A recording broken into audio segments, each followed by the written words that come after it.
During the early stages of the project, my group and I focused on creating a system that could recycle food waste to give it a new life.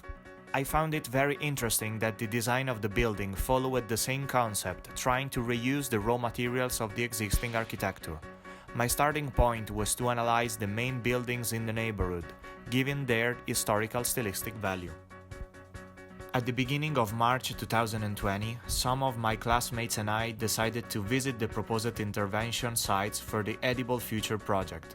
I was immediately impressed by the variety of activities present in the neighborhood, offices and architectural firms mixing with the traditional pubs and markets.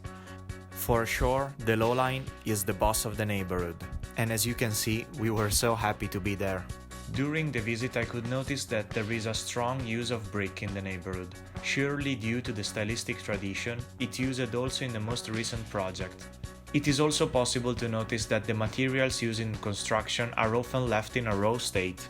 In 2012, the building was occupied by a multidisciplinary collective that focused on the constraints of society and subversive architectural transformation called Guerrilla Architects. The intention is to offer a shelter to the neediest people in the neighborhood, as the building has been unused for 25 years.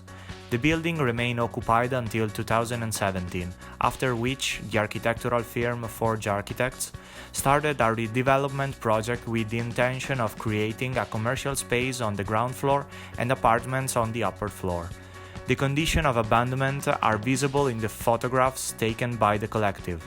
However, the building has a very interesting architectural features, such as the exterior brick facades, easily recognizable finish in the neighborhood, and the steel columns inside, element arising from the unaltered Victorian style.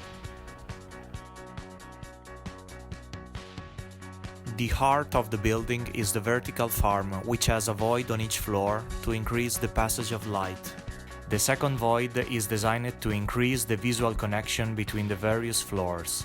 This connection allows to the user to observe the vertical farm from every angle of the building, also emphasizing the centrality of the vertical block.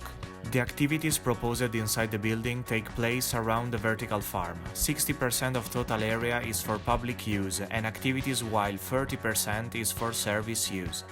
The main purpose of the construction is to attract the educational community of visitors to be more aware of the zero-waste lifestyle, so we give most of the space for the visitor.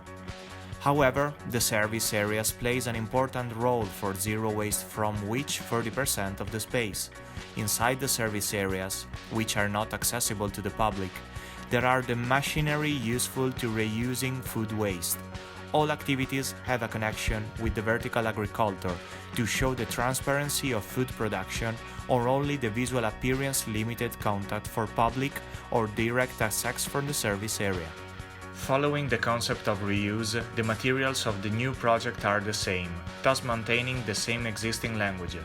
We also kept the same design of existing columns to preserve their style. The flooring is composed of a supporting part in galvanized sheet steel and lighted concrete. The building currently has an irregular and not perpendicular structural mesh. The intervention foresees to extrude this grid to place the lateral staircase block, where today there is the backyard. The top floor includes the roof garden, and the new east facade is made of brick with voids to create the lights effect in the early morning hours. Thank you for the attention. Bye!